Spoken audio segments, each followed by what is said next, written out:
Praise the lord. హల్లెలూయా. మన ప్రభువును రక్షకుడును అతి త్వరలో రానున్న యేసుక్రీస్తు వారి యొక్క పరిశుద్ధమైన నామములో మీ అందరికీ శుభములు తెలియజేస్తున్నాను. I greet you all in the matchless name of Jesus Christ of Nazareth. आप सबको यीशु मसीह के नाम पे शुभकामनाएं. మరి యొక్క పునరుద్ధాన దినమున మనందరము దేవుని సన్నిధిలో ఉండటం ఆ యేసుక్రీస్తు ప్రభు మనకిచ్చినటువంటి ధన్యత.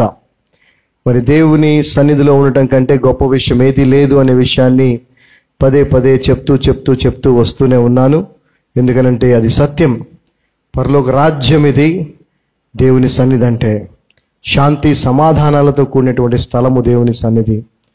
ఆశీర్వాదములతో నింపబడే స్థలము దేవుని సన్నిధి. మన యొక్క ఆదరణ, మనకు కావలసిన సహాయము దొరికే స్థలము దేవుని సన్నిధి. అటువంటి దేవుని సన్నిధిని మనము ఎన్నడూ కూడా అలక్ష్య పెట్టకూడదు. ఆ దేవుని సన్నిధిలోనే మనకి దేవుడు వాక్యం ద్వారా మనతో మాట్లాడతాడు. ఆ వాక్యం ద్వారా మాట్లాడినటువంటి ఆ మాటల్ని మనం అనుసరించినట్లయితే ఖచ్చితంగా మన జీవితం ఆయనకి మహిమకరంగా ఉంటుంది. వాక్య భాగంలోనికి వెళదాం. మత్తయి సువార్త 21వ అధ్యాయము 28వ వచనం నుంచి చదువుకుందాం. Matthew gospel 21st chapter from 28th verse. ఇక్కడ సందర్భం ఏంటంటే, యేసు ప్రభు వారు మందిరములో బోధిస్తూ ఉండగా అక్కడ కొంతమంది ప్రధాన యాజకులు అదేవిధంగా పెద్దలు యేసు ప్రభుని మరి ప్రశ్నించడం జరిగింది. నువ్వు ఏ అధికారముతో ఈ కార్యాలు చేస్తున్నావు అని. ఆయనను వారు ప్రశ్నించినప్పుడు ఆయన వారికి సమాధానము చెప్పలేదు. కానీ ఆయన వారితో, నేను మిమ్మల్ని ఒక ప్రశ్న అడుగుతాను, ఆ ప్రశ్నకు మీరు నాకు సమాధానము చెప్తే నేను అప్పుడు మీ ప్రశ్నకు సమాధానము చెప్తానని ఆయన వారిని ఒక ప్రశ్న అడిగినట్లుగా మనం చూస్తాం. ఆయన అడిగిన ప్రశ్నకు వారు సూటిగా సమాధానము చెప్పలేక మౌనంగా ఉండిపోయారు. అప్పుడు యేసుప్రభు వారు అన్న మాట ఏంటంటే, నేను అడిగిన ప్రశ్నకి మీరు సమాధానం చెప్పలేదు కాబట్టి మీరు అడిగిన ప్రశ్నకు కూడా నేను సమాధానము చెప్పను అన్నాడు. What a smart person he is కదండి. ఎంత చక్కగా, ఎంత జ్ఞానముతో ఆయన అక్కడ ప్రవర్తించాడో మనం తెలుసుకోవాలి. మనం కూడా ఆయనలాగే స్మార్ట్గా ఉండాలి. మనం కూడా ఆయనలాగే జ్ఞానం కలిగి ఉండాలి. వితండవాదాలకు వెళ్ళాల్సిన అవసరం లేదు. ఎవరన్నా మనం ఒక ప్రశ్న అడిగినప్పుడు దానికి సమాధానం చెప్పాల్సిన అవసరం మనకి లేదు.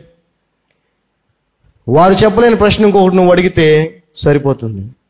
ఇది మనం నేర్చుకోవచ్చు ప్రభువు నుంచి. అయితే ఇక్కడ ప్రభువు సమాధానము చెప్పలేక కాదు, కానీ అటువంటి మూర్ఖులతో, అటువంటి వారితో ఆ యొక్క వాదన లేదంటే ప్రశ్నోత్తరాలు ఆయనకి ఇష్టం లేదు కాబట్టి. అయితే ఆ సందర్భంలోనే యేసు ప్రభు వారు వారిని ఇంకొక ప్రశ్న అడిగాడు. అదే ప్రశ్నని మనం ఇప్పుడు 28వ వచనంలో మనం చదువుతున్నాం. But what think ye? A certain man had 2 sons, and he came to the first and said, Son, go work today in my vineyard. చదవమ్మా 28. మీకేమి తోచుచున్నది? ఒక మనుష్యునికి 2 కుమారులుండిరి. అతడు మొదటి వాని యొద్దకు వచ్చి కుమారుడా నేడు పోయి నేడు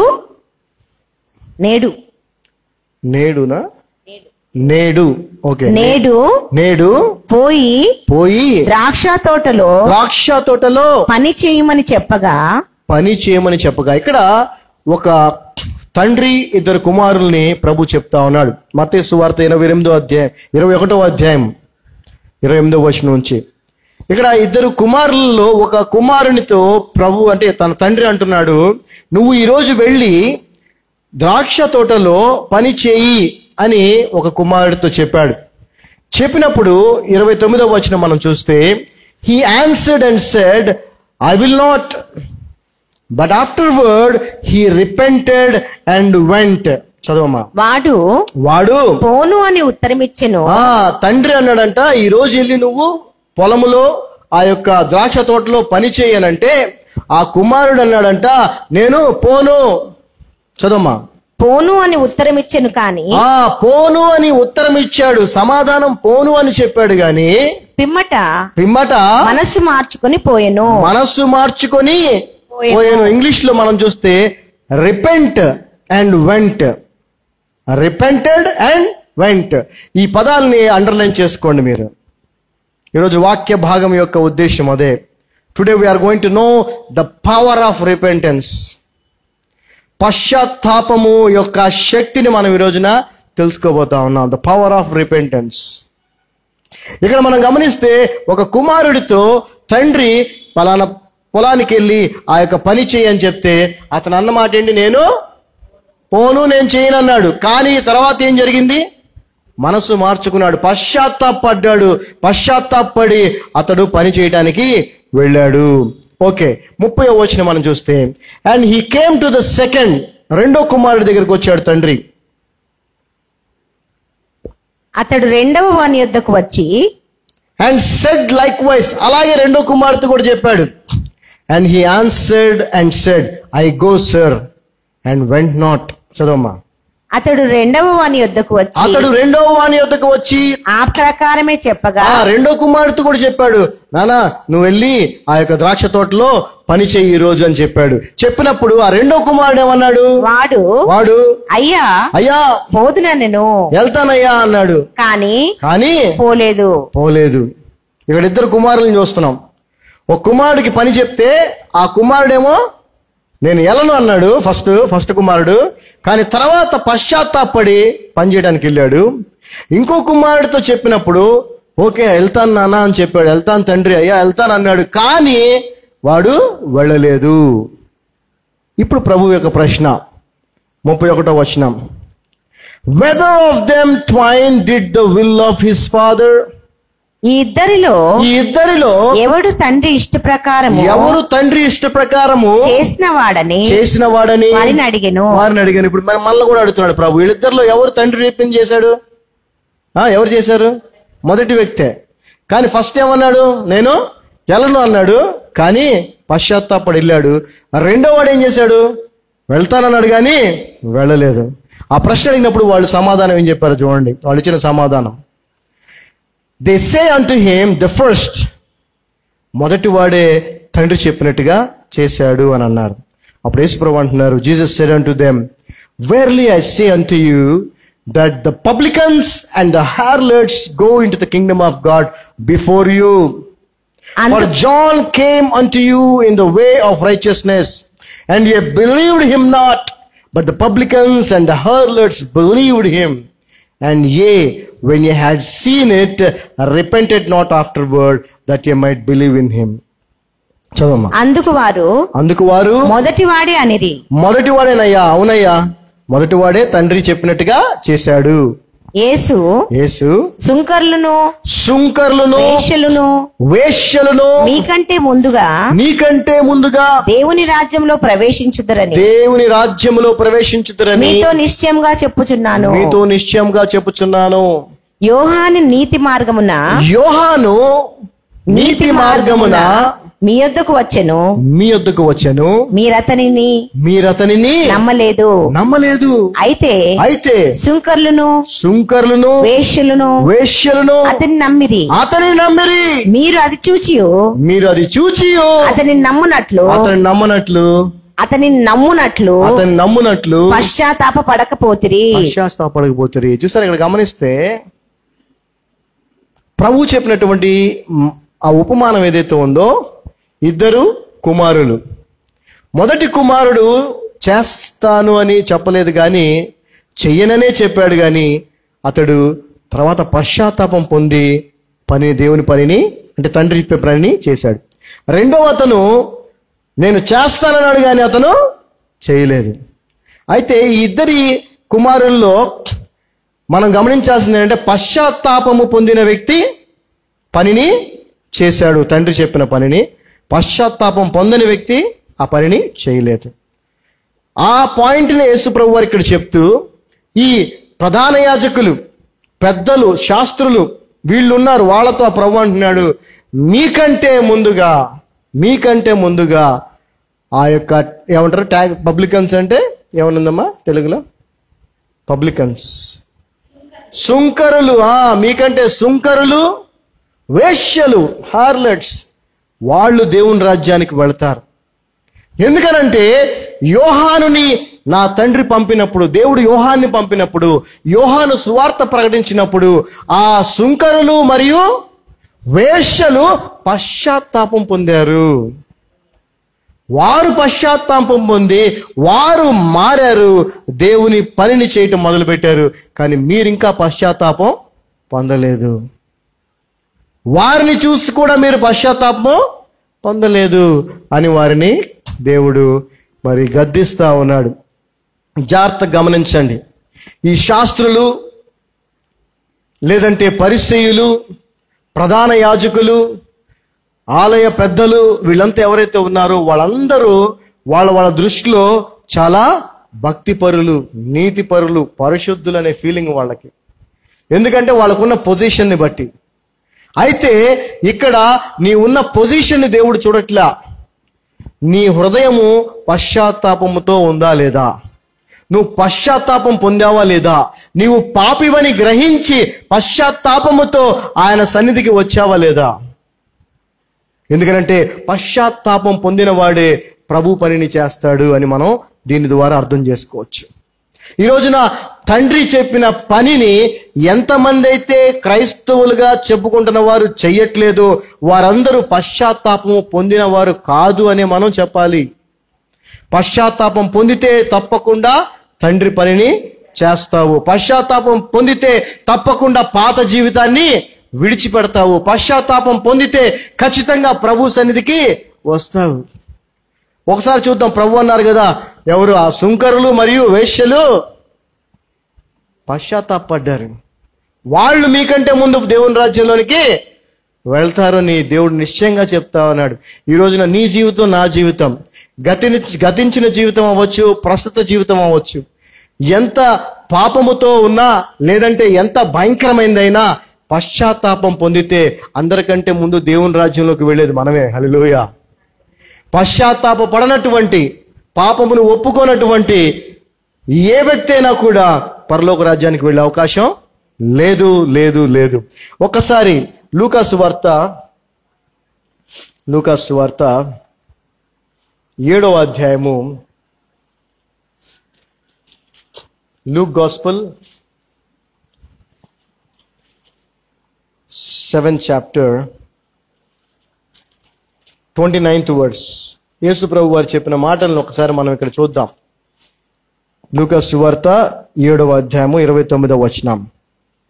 And all the people that heard him and the publicans justified God, being baptized with the baptism of John. చదవమ్మా.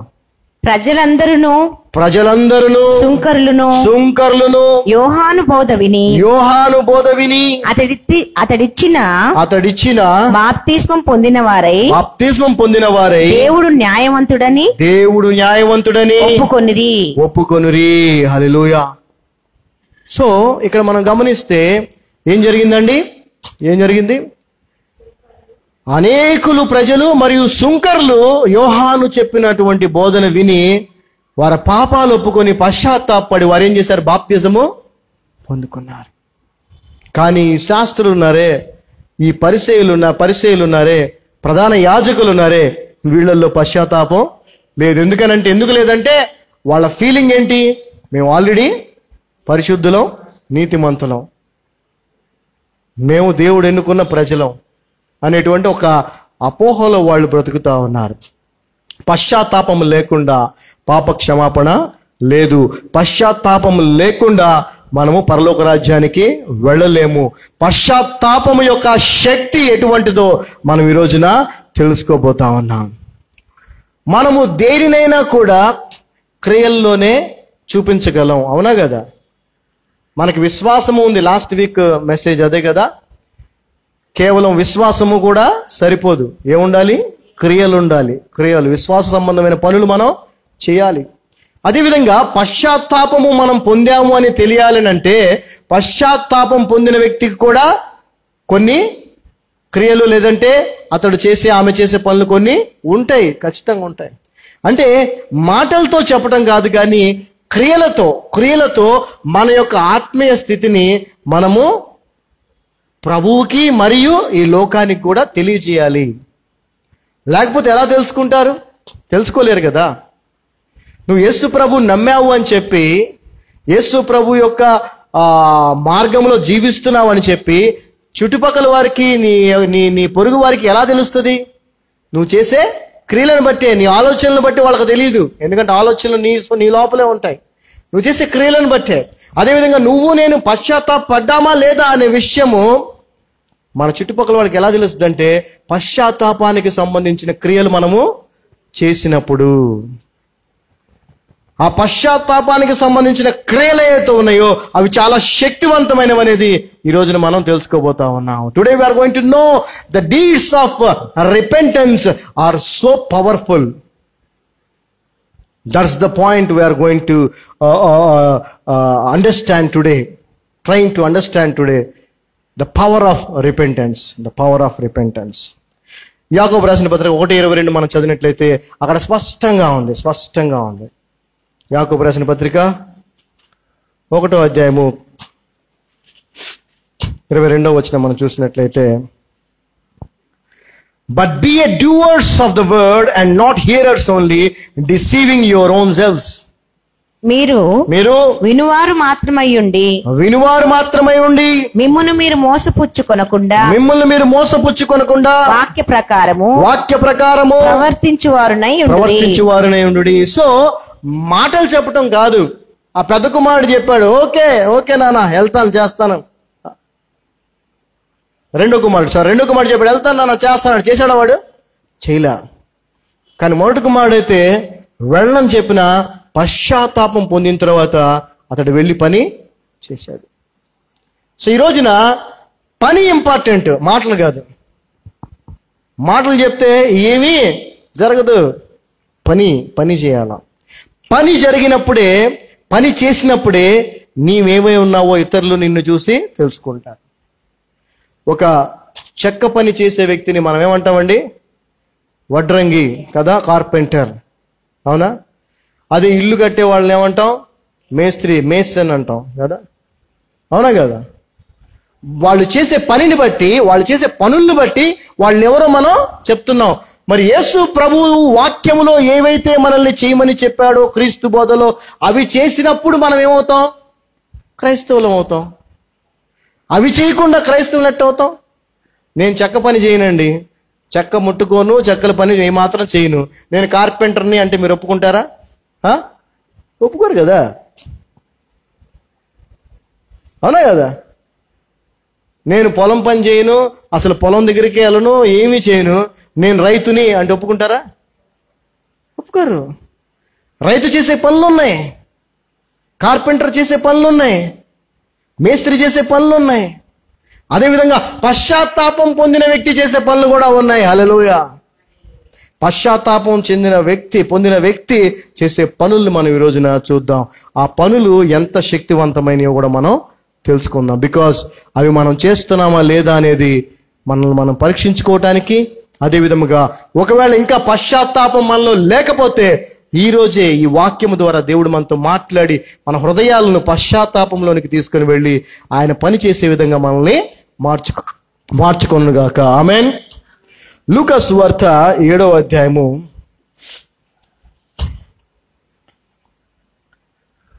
36 నుంచి చదువుకుందాం. Luke gospel 7th chapter from verse 36. లూకా సువార్త 7వ అధ్యాయము 36వ వచనం చదువుకుందాం. And one of the Pharisees desired him that he would eat with him, and he went into the Pharisee's house and sat down to meat. చదవమ్మా. పరిసయ్యులలో ఒకడు తనతో కూడా భోజనము చేయవలనని ఆయన అడిగెను. ఎవరిని అడిగాడండి? యేసు ప్రభుని. ఎవరు అడిగింది? ఎవరు? పరిసయ్యుడు. ఏమనాలి అప్పుడు యేసు ప్రభు? మన క్రైస్తవులు అయితే ఏమంటారు? ఒక హిందువు కానీ లేదంటే ఇంకెవరన్నా ఇతర విశ్వాసులు ఎవరిని వచ్చి రా మా ఇంటికి వచ్చి భోంచే మా ఇంట్లో పండగ అంటే ఏం చేస్తారు మనోళ్ళు? ఏమంటారు? ఏం చేస్తారండి? మేము రాంగా అసలు. కానీ ప్రభు ఏం చేశాడు? వెళ్ళి కూర్చున్నాడు అక్కడ. ఆయన పరిశీలి ఇంటికి వెళ్ళి భోజనానికి కూర్చున్నాడు. అతను ఏం పెడతాడు, ఏం చేసి పెడతాడు, ఏం ఆలోచించలా, కూర్చున్నాడు. 37వ వచనం. అంటే దీని అర్థం ఏంటంటే ప్రభువు ఎంత ప్రేమ గలవాడంటే పిలిచిన ప్రతి వారి వద్దకు వెళ్తాడు ఆయన. ఆ వ్యక్తి ఎలాంటి వాడో చూడడు ఆయన. నువ్వు నేను అనుకుంటున్నా, నేను క్రైస్తవులు, అమాయక క్రైస్తవులు అనుకుంటున్నా, యేసుప్రభు మా దగ్గరే ఉన్నాడు అనుకుంటున్నారు. నేను ఎప్పుడు చెప్తా ఉంటా, ఎటువంటి వ్యక్తి అయినా కూడా, అతడు హిందూ అయి ఉండొచ్చు, ముస్లిం అయి ఉండొచ్చు, సిక్ అయి ఉండొచ్చు, ఇంకెవరన్నా పార్సీ అయి ఉండొచ్చు, ఎవరన్నా అయి ఉండొచ్చు, యేసు ప్రభుని అయ్యా ప్రభువా అని పిలిస్తే పలుకుతాడు ఆయన. హల్లెలూయా. నా ఇద్దరికి రాయ్యా అంటే వస్తాడు ప్రభు. మడిగట్టుకొని కూర్చునేవాడు కాదు యేసు ప్రభు. నువ్వు అంటరాని వాడు, నీ దగ్గరికి రానండు మన యేసు ప్రభు. నీలో పాపం ఉంది, నీ దగ్గరికి నేను రానండు మన యేసు ప్రభు. ఎవరు పిలిచినా వస్తాడు మన ప్రభు. హల్లెలూయా. ఎవరు పిలిచినా వస్తాడు, ఎవరైనా ఆయన వద్దకు రావచ్చు. ఇది ఎక్కడన్నా ఉందండి ప్రపంచంలో? యేసు ప్రభు దగ్గర తప్ప ఇంకెక్కడ ఉందా? ఎక్కడా లేదు. ఎక్కడైనా కూడా నువ్వు వెళ్ళాలంటే కండిషన్స్, అదేవిధంగా ఆయన రావాలంటే కూడా కండిషన్స్. ఇక్కడ చూడండి, ఆయన చక్కగా వచ్చాడు. 37వ వచనం. And behold, a woman in the city which was a sinner, when she knew that Jesus sat at meat in the Pharisee's house, brought an alabaster box of ointment. చదవమా.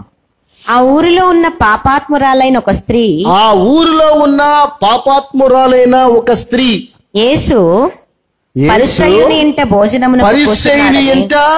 భోజనమునకు కూర్చున్నాడని తెలుసుకొని ఒక బుడ్డిలో అత్తరు తీసుకొని వచ్చెను. ఇక్కడ మనం గమనించాల్సిన పాయింట్ ఏంటంటే, ఒక స్త్రీ, ఆమెని బైబిల్ గ్రంథములో పాపాత్మురాలుగా రాశారు. మరి ఈమె ఎవరనేది క్రైస్తవులందరికీ చాలా బాగా తెలుసు. ఈమె పేరేంటండి? చెప్పండి, ఏం పేరు? మేరీనే. మేరీ కాదు, మారీ అనాలి యాక్చువల్గా. MAR అంటే మారీ. ఓకే, మేరీ అనుకుందాం. సరే, అందరూ అంటారు మేరీ. అయితే ఈమె పాపాత్మురాలని బైబిల్ చెప్తా ఉంది. ఆమె ఎటువంటి పాపాలు చేసిందో మనకు తెలియదు, కానీ పాపాత్మురాలు. అయితే ఈమె ప్రభు దగ్గరికి వచ్చింది. ప్రభు దగ్గరికి రావటానికి కారణం ఏంటి? చెప్పాలి మీరు.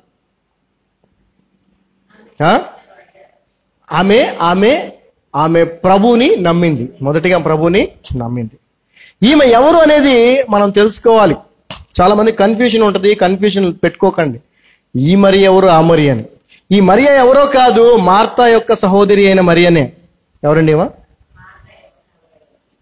మార్తా మరియలు మరియు వారికి ఒక సహోదరుడు ఉన్నారు. ఎవరది? లాజరు కదా. ప్రభువు వారిని ఎంతగానో ప్రేమించాడని మనం చూస్తాం, వింటున్నాం. అయితే ప్రభు బేతనీ అనే ప్రాంతానికి, ఆ ఊరికి ఎప్పుడు వచ్చినా కూడా ఆయన ఎక్కడికి వెళ్ళేవాడు? వీళ్ళింటికి వెళ్ళేవాడు. మరొక సందర్భం బైబిల్లో రాసి ఉంది. ఏం రాసింది ఆ సందర్భం చెప్పాలి. యేసు ప్రభు వస్తే ఆయన భోజనం కోసం మార్తా ఏం చేస్తుంది? అన్ని పనులు పెట్టుకొని వంటలు చేస్తా ఆమె బిజీగా ఉంది. ఈ మరి ఏం చేసింది? ప్రభు పాదాల దగ్గర కూర్చొని వాక్యాన్ని. ఈ మరియా పాపాత్మురాలైనప్పటికీ ఈ మరియా ఎన్నుకున్నటువంటి ఆ స్థానం ఏదైతే ఉందో అది చాలా గొప్పది. హల్లెలూయా. ఈ రోజున ప్రతి ఒక్కరూ ఉన్నతమైన స్థానాల్లో ఉండాలి, పై స్థానాల్లో ఉండాలి. నేను పెద్దగా ఉండాలి, నేను అధ్యక్షుడిగా ఉండాలి, నేను హెడ్గా ఉండాలి, నేను బిషప్గా ఉండాలి, నేను రెవరెండ్గా ఉండాలని కోరుకుంటున్నారు. కానీ నేను ప్రభు పాదాల దగ్గర దాసురాలుగా ఉండాలని కోరుకోవట్లా. ఆమె ప్రభు వాక్యాన్ని వినటానికి నిర్ణయించుకొని ఆయన పాదాల దగ్గర కూర్చొని ఆయన బోధని వింటూ ఉందని మనం ఆల్రెడీ ఎన్నోసార్లు చదివాం. ఆయన బోధ విన్న ఆమెలో ఏమి కలిగింది? పశ్చాత్తాపం కలిగింది. ప్రభు పాదాల దగ్గర కూర్చొని ప్రభు బోధ విన్నప్పుడు మనకి పశ్చాత్తాపం వస్తుంది. క్రీస్తు బోధ విన్నప్పుడే పశ్చాత్తాపం కలుగుద్ది. దయ్యముల బోధ వింటే పశ్చాత్తాపం నీకు కలగదు.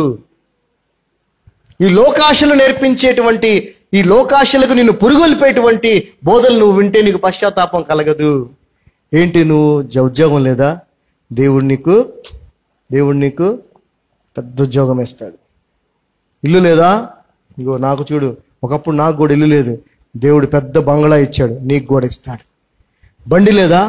నేను కూడా ఒకప్పుడు నడుచుకుంటూ తిరిగేవాడిని, దేవుడు నాకు పెద్ద కారు ఇచ్చాడు. ఇలాంటి మాటలు విన్నావు అనుకో, నీలో పశ్చాత్తాపం వస్తుందా? పశ్చాత్తాపానికి తీసుకొచ్చేది క్రీస్తు బోధ మాత్రమే. నువ్వు నేను చేసిన పాపాలను మనకి చూపించి, మనం ఎంత భ్రష్టులమో తెలియజేసి, దాని నుంచి బయటకు రావడం కోసమే యేసుక్రీస్తు ప్రభు వారి సిలువలో తన ప్రాణాన్ని పెట్టాడనేటువంటి విషయాన్ని నువ్వు విన్నప్పుడే నీకు పశ్చాత్తాపం కలుగుద్ది. ఆమె క్రీస్తు పాదాల దగ్గర కూర్చొని ఆ యేసుక్రీస్తు బోధన వినింది కాబట్టి ఆమెలో పశ్చాత్తాపము కలిగింది. ఎప్పుడైనా పరిసయ్యులు కానీ, శాస్త్రులు కానీ, లేదంటే ఈ యొక్క ఏమంటారు ప్రధాన యాజకులు కానీ యేసు ప్రభు పాదాల దగ్గర కూర్చొని బోధ విన్నట్టుగా మనం చూసావా? ఆ పని వాళ్ళలో ఏ ఒక్కరు చేసినా వాళ్ళకు కూడా పశ్చాత్తాపము కలిగేది. వాళ్ళు చేయలే. హల్లెలూయా. ఒక నికోదెమస్ మాత్రం ఆశ కలిగి ప్రభు దగ్గరికి వచ్చాడు. ఆశ కలిగి ప్రభు దగ్గరికి వచ్చి ప్రభుతో మాట్లాడి నిత్య జీవానికి వెళ్ళాలంటే ఏం చేయాలో తెలుసుకొని వెళ్ళాడు. హల్లెలూయా. అతడు రక్షించబడ్డాడు. ఎవరైతే ప్రభు పాదాల దగ్గర కూర్చొని ప్రభు బోధన వింటారో వారు పశ్చాత్తాపం పొందుతారు. క్రీస్తు బోధన విన్నవారే పశ్చాత్తాపం పొందుతారు. తాగేవాడికి నువ్వు తాగటం తప్పు అని క్రీస్తు బోధ చెప్పుద్ది.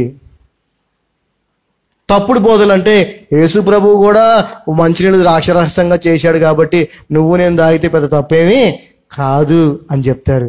వాడికి పశ్చాత్తాపం రాదు. కొన్ని సంఘాలే ఉన్నాయి ప్రపంచవ్యాప్తంగా. ఆరాధన ప్రారంభం కాకముందు పాస్టర్ గారు మిగిలినటువంటి సంఘ పెద్దలందరూ కూర్చొని చక్కగా రెండు పెగ్గులు దాగి ఆ తర్వాత ఆరాధన ప్రారంభిస్తారు. అలాంటి సంఘాలు కూడా ఉన్నాయి. మోడరేట్గా చేయటంలో తప్పేం లేదని వాళ్ళ ఉద్దేశం. ఎలాంటి భయంకరమైన పరిస్థితులు బోధలు ఉన్నాయో చూడండి. ఈరోజు నాకు తెలుసు, మరి ఈరోజు ప్రపంచంలో మరి ఎంతమంది తెలియదు, మనోళ్ళు మాత్రం ఆ మట్లే పట్టుకొని ఏం చేస్తుంటారండి రోడ్డు మీద, హోసన్నా అని. లాస్ట్ ఇయర్ అనుకుంటా మేబీ హోసన్నా అనే దాని గురించి వాక్యం చెప్పడం జరిగింది. హోసన్నా అంటే ఏంటని మీరు వింటే మీకు అర్థమై ఉంటుంది, వినుంటే మీకు గుర్తు చేసుకోండి. యేసు ప్రభు వారు ఆ యెరూషలేములోనికి ప్రవేశించినప్పుడు ప్రవచనం ఏదైతే నెరవేర్చబడాల్సి ఉందో ఆ మెస్సయ్య అనేటువంటి రాజు ఆ యొక్క పట్టణంలోనికి గాడిద పిల్ల మీద ఎక్కి ప్రవేశిస్తాడని ఏదైతే ప్రవచనము జకర్యా గ్రంథములో కానీ మరి మిగిలిన గ్రంథాల్లో రాయబడి ఉందో అది నెరవేర్చబడటం కొరకు ప్రభువు వారు ఆ విధంగా అక్కడికి రావటం జరిగింది. అదేవిధంగా ఈ పామ్ ట్రీస్కి పాత నిబంధనలో చాలా ప్రాముఖ్యత ఉంది. ఆ విధంగా వాళ్ళు ఆయన్ని ఆహ్వానించడం జరిగింది. అయితే ఆయన ఏ విధంగా ఆ పట్టణంలోనికి ప్రవేశించాడు అనేది పక్కన పెడితే, ఏ విధంగా వీరు ఆయన్ని వెల్కమ్ చేశారు అనేది పక్కన పెడితే, ఆయన పట్టణంలోనికి ప్రవేశించిన ఉద్దేశం ఏంటి, ఆ యెరూషలేము పట్టణంలోనికి ఆయన ప్రవేశించిన తర్వాత చేసినదేంటి, మనం చేయాల్సింది ఏంటి, అది కదా ముఖ్యం. ఆయన యెరూషలేము పట్టణంలోకి ప్రవేశించిన తర్వాత ఫస్ట్ చేసిన పని ఏంటో తెలుసా మీకు? వీళ్ళు హోసన్నా అని చెప్పి పిలిచి లోపలికి వచ్చాడు కదా, లోపలికి రాగానే ఫస్ట్ చేసిన పని ఏంటో తెలుసా? ఎస్, వెరీ గుడ్ పాస్టర్ గారు. ఫస్ట్ చేసిన పని అంటే గుడికి వెళ్ళాడు. గుడికి వెళ్తే అడంతా వ్యాపారం జరుగుతుంది. మీరు చదువుకోండి బైబిల్లో. ఆయన లోపలికి రాగానే రాజుగా వీళ్ళు వెల్కమ్ చేసినప్పుడు ఫస్ట్ చేసిన పని ఏంటి? దేవాలయం దగ్గరికి వెళ్ళి ఆడ జరుగుతున్నటువంటి వ్యాపారాన్ని అంతా కూడా పడేసి తిట్టి వాళ్ళని, నా తండ్రి యొక్క ప్రార్థనా మందిరం ఇది, దీన్ని మీరు దొంగలుగా చేశారని చెప్పి వాళ్ళందరినీ తరిమేశాడు. ఒకవేళ ఈ యొక్క రాజుగా మెస్సయ్యగా ఆయన యెరూషలేములోనికి, అంటే ఇంకా మన కొరకు ప్రాణం పెట్టడం కొరకు తిరిగి ఆయన యెరూషలేములో ప్రవేశిస్తున్నటువంటి సమయాన్ని కనుక మనము గొప్పగా చేసుకోవాలంటే ఏం చేయాలా? మందిరాల్లో ఉన్నటువంటి వ్యాపారాలను తీసుకెళ్లి బయట అవునా? అది ఎట్ట కుదురుద్ది? అవి పడేస్తే వీళ్ళకి లాభం పోయింది కదా. ఆ వ్యాపారాలు ఆపేయరు. ఆయన చేసింది అదే కదా, వ్యాపారాలు ఆపేసాడు వచ్చి ఫస్ట్. ఆ తర్వాత తను తాను సిలువ కొరకు సిద్ధపరచుకున్నాడు. మనం చేయాల్సింది అది. ఎంట్రీ కాదండి ఇంపార్టెంట్, కాస్ట్యూమ్ ఇంపార్టెంట్ కాదండి. అవునా కదా? అవునా? ఒకసారి ఆలోచించండి. కొన్ని పెద్ద పెద్ద ఏమంటారు స్టేజెస్ ఉంటాయి. స్టేజెస్ పెద్ద పెద్ద వ్యక్తులు అక్కడ మాట్లాడుతుంటారు. ఎగ్జాంపుల్కి టెడ్ అని కదా, టెడ్ అని ఒకటి ఉంటుంది. అక్కడికి సాధారణమైన వ్యక్తులను పిలవరు. ఏదైనా ఒక విషయంలో అనుభవ జ్ఞానం బాగా ఉన్న వాళ్ళని అక్కడికి పిలుస్తారు. వాళ్ళు మాట్లాడే మాటలు కూడా చాలా ప్రయోజనకరంగా, అందరికీ లాభదాయకంగా ఉంటాయి.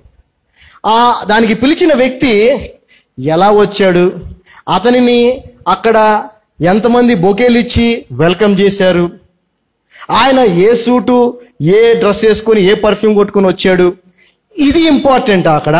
లేక అతను చెప్పే మాటలు, చెప్పబోయే మాటలు అవి ఇంపార్టెంటా? చెప్పాలి, అంతేనా? ఒక స్టేజ్ మీద ఒక మంచి పర్ఫార్మెన్స్ చేసే అతను, లైక్ మార్షల్ ఆర్ట్స్ కానీ ఏదైనా పర్ఫార్మెన్స్ చేసే అతను ఉంటాడు. అతను ప్రపంచవ్యాప్తంగా ఎంతో గొప్ప పేరు పొందిన వ్యక్తి. అతడు వచ్చాడు అనుకోండి, మనం పిలిచాము, వచ్చాడు అనుకోండి. వచ్చినప్పుడు ఏం చేస్తాం? మనం ఏం చేస్తాం? అతను ఖచ్చితంగా గ్రాండ్గా వెల్కమ్ చేస్తాము, మంచిగా ఇది చేస్తాము. ఆ తర్వాత అతను స్టేజ్ మీద ఇచ్చే పర్ఫార్మెన్స్ చూసారు, అది కదా మనకి ఇంపార్టెంట్. మన వాళ్ళు ఏం చేస్తారంటే అసలు ప్రభువు యొక్క ఆయన చేసిన పని ఏతుందో దాన్ని పక్కన పెట్టేశారు. దేనికి ఇంపార్టెన్స్ ఇస్తున్నారు? ఆ వెల్కమ్ పార్టీకి. దానివల్ల ఎవ్వడికి ఏం ఉపయోగం లేదు, గుర్తుపెట్టుకోండి. ఎవరికి ఏం ఉపయోగం లేదు దానివల్ల. మీరు మట్టలు వేసుకొని తిరిగినంత మాత్రాన ఎవ్వరికి ఏమీ ఉపయోగం లేదు.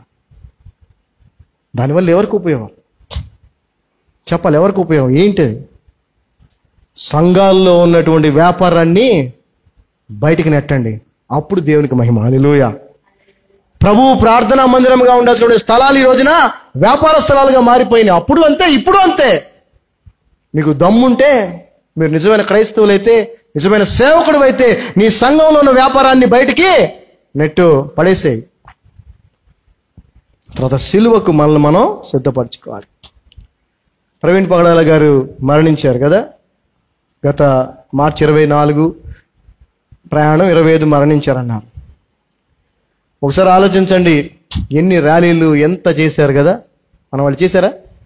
చేశాం కదా, చేశాం. ఏం జరిగింది? ఏం జరిగింది చెప్పండి? ఏమైనా జరిగిందా? తాగి డ్రైవ్ చేసుకొని సెల్ఫ్ యాక్సిడెంట్తో చనిపోయాడు అన్నారు. అంటే మనం అర్థం చేసుకోవాల్సిన విషయం ఏంటంటే, మనం ఏం చేస్తున్నాం, అది ఎంతవరకు మన ఆత్మీయ జీవితానికి, అదేవిధంగా మన ప్రభువైన యేసుక్రీస్తు వారికి మహిమను తీసుకొస్తుంది అనేది మనం గమనించాలి. మనం చేసే పని మనకి ఆత్మీయ జీవితంలో ఉపయోగపడాలి. రెండవది, మనం చేసే పని ప్రభువుకి మహిమను తీసుకురావాలి. అవునా? ఈ రెండూ జరిగినటువంటి పని ఏది చేసినా అది ఎందుకు పనికిరాందే కదా, వ్యర్థమే కదా. సో దయచేసి అర్థం చేసుకోండి, ఆచారబద్ధమైన పనులు కాదు మనం చేయాల్సిందే, అవసరమైన పనులు చేయాలి. ప్రభు చేసిన పనులు చేయాలి. ప్రభు ఆ యొక్క యెరూషలేముకు ప్రవేశించిన తర్వాత ఆయన మూటగా చేసింది ఏంటంటే, ఆయన మందిరంలో ఉన్నటువంటి వ్యాపారాన్ని తీసి బయటికి నెట్టేశాడు. వ్యాపారం చేసేవాళ్ళు బయటికి వెళ్ళగొట్టాడు. ఈ రోజు నిజమైన క్రైస్తవుడు అయితే, నువ్వు నిజమైన సేవకుడు అయితే, నీ సంఘంలో నీ పరిధిలో ఉన్నటువంటి ఆ వ్యాపారాన్ని తీసి పక్కనకి నెట్టాయి. అంతేగాని ఇదేదో ఆచారంగా వేసుకొని నువ్వు ఊగినంత మాత్రాన ఎవరికి ఉపయోగం లేదు, ఎవరికి ఉపయోగం లేదు. సువార్త ప్రకటిస్తుంటేనే ఎన్నో ఇబ్బందులు, ఆటంకాలు వస్తాయి. వీటికి ఆటంకాలు రావు, మీకు తెలుసా? చక్క పోలీసులు కూడా పర్మిషన్ ఇస్తారు. ఏమండి, మీరు మట్టలు వేసుకొని ఊగుతా తిరుగుతానంటే పర్మిషన్ పోలీసులు హ్యాపీగా ఇస్తారు. ఎందుకంటే దానివల్ల ఏం ఉపయోగం లేదు, ప్రభువుకు ఉపయోగం లేదు దానివల్ల. నువ్వు సువార్త ప్రకటించడానికి వెళ్తున్నావండి, మాకు పర్మిషన్ ఇవ్వండి అని అడుగు, ఇవ్వడు. సో ఏది అవసరమో అది చేయటం మనకి చాలా ఇంపార్టెంట్. సో ఇక్కడ మనం గమనిస్తే ఈ యొక్క స్త్రీ ఎవరయ్యానంటే యేసు ప్రభు యొక్క పాదాల చెంత కూర్చొని ఆయన బోధను వినినటువంటి స్త్రీ. ఆయన బోధను విన్నప్పుడే మనకు పశ్చాత్తాపము కలుగుద్ది. పశ్చాత్తాపము కలిగిన వ్యక్తే ప్రభు యొద్దకు వస్తాడు. పశ్చాత్తాపం కలిగిన వ్యక్తి చేసే పనులు కొన్ని ఉన్నాయి. ఆ పనులు మనము కూడా చేసేవారిగా ఉండాలి, చేస్తున్న వారిగా ఉండాలి, చెయ్యాలి కూడా. సో ఈ మరియా పశ్చాత్తాపము చెందినటువంటి వ్యక్తి. యేసుక్రీస్తు బోధని ఆయన పాదముల దగ్గర కూర్చొని విని పశ్చాత్తాపం చెందిన వ్యక్తి. ఆయన దగ్గరికి వచ్చి ఆమె తీసుకొని వచ్చిందండి. ఒకటి ఏం తీసుకొచ్చిందండి? ఆల్బెస్టర్ బాక్స్ ఆఫ్ ఆయింట్మెంట్. లూకా సువార్త 7వ అధ్యాయము 37వ వచనం మనం చూసినట్లయితే, Luke Gospel 7 chapter 37th verse. She brought an alabaster box of ointment. ఒక బుడ్డిలో అత్తరు తీసుకొని వచ్చెను. సో ఇక్కడ మనం గమనిస్తే పశ్చాత్తాపము పొందినటువంటి వ్యక్తి ఎవరైనా కూడా మొదటిగా చేసే పని ఏంటంటే ప్రభు దగ్గరికి వస్తారు, ప్రభు సన్నిధికి వస్తారు, ప్రభు ఎక్కడుంటే అక్కడికి వస్తారు. మనకు తెలుసు కదా, ఎక్కడ 2-3 ఆయన నామములో కూడి ఉంటారు అక్కడ ఆయన ఉంటాడు అని. సో ఈ రోజున మనం ఇక్కడికి రావడానికి కారణం ఏంటి? ప్రభు యొక్క సన్నిధిలో మనం కూడా ఉండాలి అని. అదే విధముగా క్రమము తప్పకుండా ప్రభు సన్నిధిని కోరుకునే వారిగా మనం ఉండాలి. ఆదివారం మాత్రమే కాదు, ఎక్కడ ఎప్పుడు దేవునితో సహవాసం చేసే అవకాశం మనకు దొరికినా దాన్ని మనం సద్వినియోగం చేసుకొని ఆ ప్రభు సన్నిధికి వెళ్ళేవారిగా మనం ఉండాలి. అయితే ఆమె ఉత్త చేతులతో వెళ్ళలేదండి. ఆమె ఏం చేసిందంటే తన దగ్గర ఉన్నటువంటి అత్యంత విలువైనటువంటి అత్తరు డబ్బాని బుడ్డిని తీసుకొని వచ్చింది. సో మనం ఎలా వస్తున్నాం దేవుని సన్నిధికి? పశ్చాత్తాపము చెందినటువంటి మనము ప్రభు సన్నిధికి ఎలా వస్తున్నాం? ప్రభు సన్నిధికే రాము, మనం రావడానికి ఇష్టపడం. మనం రావాలనుకున్నా కూడా మనకు వీలైతే వస్తాం, మనం ఇష్టం వచ్చిన టైంకి వస్తాం. ఎలా వస్తున్నాం? కనీసం సమర్పణ కలిగి వస్తున్నామా లేదా? ఆమె తన దగ్గర ఉన్న విలువైనటువంటి ఆ యొక్క అత్తరు బుడ్డిని తీసుకొని వచ్చింది. మరి మనం ఏం తీసుకొచ్చాం ప్రభు కొరకు? నీ దగ్గర ఉన్నటువంటి విలువైనటువంటి నీ హృదయాన్ని ప్రభు కొరకు తీసుకొచ్చావా? లేకపోతే నీ ఆలోచనలు ఇంకా అక్కడ ఎట్లుందో ఇక్కడ ఎట్లుందో అని బయట ఉన్నాయా? నీ హృదయమే ఆయనకు కావాల్సింది. నీ జీవితం ఆయనకు కావాలి, నీ సమయం ఆయనకు కావాలి. ఇవి ఆయనకి విలువైనవి. ఎందుకంటే నీ జీవితం విలువైంది కాబట్టి ఆయన తన రక్తాన్ని వెలగా పెట్టి నీ జీవితాన్ని కొన్నాడు. నీ జీవితం ఎంత విలువైందో ఆయనకు ఆలోచించండి. ఆయన రక్తాన్ని వెలగాకి పెట్టి నీ జీవితాన్ని కొనుక్కున్నాడంటే నీ జీవితం ఆయనకి ఎంతో విలువైనది. ఆ జీవితాన్ని నువ్వు ఆయన దగ్గరికి తీసుకురావాలి. ఆమె వచ్చిందండి, పశ్చాత్తాపం చెందిన ఆమె ప్రభు దగ్గరికి ఆయిల్ తీసుకొని వచ్చింది. ఆ తర్వాత 38వ వచనం మనం చూస్తే, and stood at his feet behind him, weeping, and began to wash his feet with tears, and did wipe them with the hairs of her head, and kissed his feet, and anointed them with the ointment. చదవమా. వెనుక తట్టు ఆయన పాదముల యొద్ద నిలువబడి ఏడ్చుచు కన్నీళ్లతో ఆయన పాదములను తడిపి తన తల వెంట్రుకలతో తుడిచి ఆయన పాదములను ముద్దు పెట్టుకొని ఆ అత్తరు వాటికి పూసెను. హల్లెలూయా. ఆమె యొక్క సమర్పణ చూసారా ఎంత గొప్పదో? The submission of that lady who was a sinner and repented. It's a great submission. It's a great submission. ఆమె పాపము లేదా పాపిగా ఉన్నప్పుడు కూడా she has chosen the feet of the Lord only. కదా? ఆమె పాప జీవితంలో ఉన్నప్పుడు కూడా ఆమె ఎన్నుకున్నది యేసుక్రీస్తు ప్రభు యొక్క పాదాలే. ఆ పాదాల దగ్గరే కూర్చొని ఆయన బోధను వినింది. అది డిస్టర్బ్ చేయడానికి ఆమె సహోదరియే ప్రయత్నం చేసింది. ప్రభు ఏమన్నాడు? ఆమె ఉత్తమమైనది ఎన్నుకున్నది, ఇది ఆమె యొద్ద నుంచి ఎన్నటికీ తీసివేయబడదన్నాడు. హల్లెలూయా. మరి నువ్వు నేనేమి ఎన్నుకుంటున్నాం? ప్రభు పాదాలు ఎన్నుకుంటున్నామా, లేదా ఈ లోకంలో అగ్రస్థానాలు ఎన్నుకుంటున్నామా, కోరుకుంటున్నామా? ప్రభు పాదాల దగ్గర ఉండి క్రీస్తు బోధన వింటున్నామా, లేదా ఇంకెక్కడో కూర్చొని తప్పుడు బోధలు వింటున్నామా? క్రీస్తు బోధన విన్నవారే పశ్చాత్తాపానికి గురవుతారు. పశ్చాత్తాపానికి గురైన వారే ప్రభు యొద్దకు వస్తారు. పశ్చాత్తాపానికి సంబంధించినటువంటి కొన్ని కార్యాలు చేస్తారు. ఆ కార్యాలు ఎంతో శక్తివంతమైనవని మనం ఈరోజు తెలుసుకోబోతా ఉన్నాం. ఆమె ఏం చేసిందంటే ఆ విలువైనటువంటి ఆయింట్మెంట్ తీసుకొచ్చి, ఆ అత్తరు తీసుకొచ్చి ఆయన పాదాలకి రాస్తూ, కన్నీటితో ఆయన పాదాలని కడుగుతూ, ఆమె జుట్టుతో ఆయన పాదాలని తుడుస్తూ ఉంది. ఇప్పుడు మనందరికీ తెలుసు, ఒక సెంట్ బాటిల్ని కనుక మనము ఇట్లా ఓపెన్ చేసి లేదంటే ఇట్లా కొంచెం పోస్తే ఏమవుతుందండి ఆ రూమ్ అంతా? సో ఇప్పుడు ఎప్పుడైతే ఆమె అత్తరు బాటిల్ తీసుకుని వచ్చి దాన్ని ప్రభు పాదాల మీద పోసిందో ఆ రూమ్లో ఏం జరుగుంటుంది చెప్పండి? ఆ రూమ్ అంతా ఆ సువాసనతో నిండిపోయి ఉంటుందా లేదా? ఆ సువాసనని యేసుప్రభు వారు ఒక్కరైనా, అక్కడ ఉన్న వారందరూ కూడా ఏమంటారు, అనుభవించి ఉంటారా? అంటే ఇంకా చెప్పాలంటే ఈమె చేసినటువంటి పని ఏంటి ఏదైతే ఉందో, her deed of repentance is a atmosphere changer. పశ్చాత్తాపముతో ఆమె చేసినటువంటి ఆ పని ఏదైతే ఉందో అదేం చేసిందండి? అక్కడున్న వాతావరణాన్ని మార్చేసింది. అంటే పశ్చాత్తాపం పొందినటువంటి ప్రతి క్రైస్తవుడు క్రైస్తవురాలు కూడా వారు ఎక్కడికి వెళ్ళినా అక్కడున్న పరిస్థితులు ఏం చేస్తారు? వాళ్ళు సువాసనగా మారుస్తారు. హల్లెలూయా. ఆ పరిస్థితి ఎంత భయంకరంగా ఉన్నా ఆ పరిస్థితిని ఏం చేస్తారు? వీళ్ళు సువాసనగా మారుస్తారు. అక్కడ యేసు ప్రభుని వెంబడించేవారున్నా, యేసు ప్రభుని నమ్మున వారున్నా కూడా వారికి కూడా సువాసనగా వీరు ఉంటారు. అందుకే బైబిల్లో చెప్తా ఉంది, మనందరం కూడా యేసు క్రీస్తు సువాసన ఉన్నామని పౌలు గారు రాస్తారు. వీఆర్ సమ్ వర్డ్ యూజ్ చేస్తాడు ఆయన, లైక్ గుడ్ సేవర్ ఏదో అంటాడు. సేవర్ అంటే స్మెల్ అయినా, గుడ్ సేవర్ అని అంటాడు. సో మనము యేసుక్రీస్తు సువాసన అయి ఉన్నాము అని. సో ఆమె యొక్క పశ్చాత్తాపము అక్కడ ఉన్నటువంటి వాతావరణాన్ని మార్చేసింది. అంటే నిజముగా పశ్చాత్తాపము పొందినటువంటి వ్యక్తి మాత్రమే ఎక్కడికి వెళ్ళినా అక్కడున్న వాతావరణాన్ని మారుస్తాడు లేదా మారుస్తుంది. హల్లెలూయా. మేము కూడా చాలా ప్రదేశాలకు వెళ్తూ ఉంటాం. అక్కడ ఆ ప్రదేశాలకు వెళ్ళినప్పుడు అక్కడ పరిస్థితులు బాగలేకపోయినా, ఒక పాప క్యాన్సర్తో బాధపడతా ఉంది, వాళ్ళ తల్లిదండ్రులు చనిపోవాలనుకుంటున్నారు, అసలు భయంకరమైన పరిస్థితిలో ఉన్నారు. అక్కడికి మేము వెళ్ళి వారికి ప్రభువుని కూర్చున్నటువంటి వాక్యాన్ని చెప్పినప్పుడు అక్కడ పరిస్థితి అంతా మారిపోయి ఆ ఏడుపులన్నీ పోయి నవ్వుకుంటూ సంతోషంగా ఆనందంగా వాళ్ళు విశ్వాసంలో ఎదిగారు. ఆ తర్వాత ఆ పాప క్యాన్సర్ కూడా తగ్గిపోయింది. 2015లో జరిగిన విషయం చెప్తా ఉన్నా.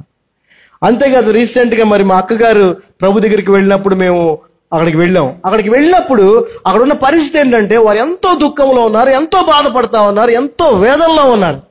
కానీ ప్రభు యొక్క మాటలు వారి యొక్క ఆ పరిస్థితిని అక్కడ మార్చేసింది. Yes, we must be the atmosphere changers. అది ఎప్పుడు సాధ్యం అనంటే మనం పశ్చాత్తాపం పొందిన వారిగా ఉన్నప్పుడు. నిజమైన పశ్చాత్తాపం అండి, మళ్ళీ చెప్తా ఉన్నాను. చాలా మంది పశ్చాత్తాపం అనే దానికి ఒక ఎక్స్క్యూజ్ లాగా ఏం తీసుకుంటారంటే ఆ చేసిన తప్పు ఒప్పేసుకుంటే అయిపోయిందిలే అని. కాదు. ఆమె అక్కడ అంత కన్నీరు కారుస్తూ ఉందంటే ఆ పశ్చాత్తాపం, నేను కొన్ని సందర్భాల్లో ఇంట్లో కూడా ఫ్యామిలీ మెంబర్తో కూడా చెప్తుంటాను, అసలు మీలో పశ్చాత్తాపం నాకు కనిపించట్లేదని.